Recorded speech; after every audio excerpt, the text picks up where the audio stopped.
both of them, because essentially every business wants to grow.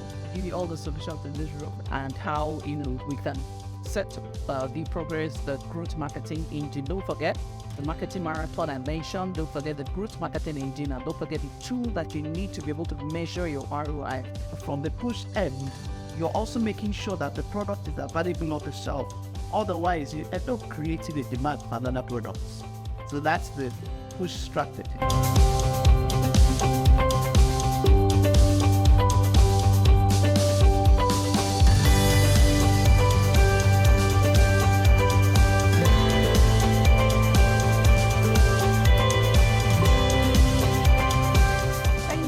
We look forward to having you at next year's Brunch and Banter workshop.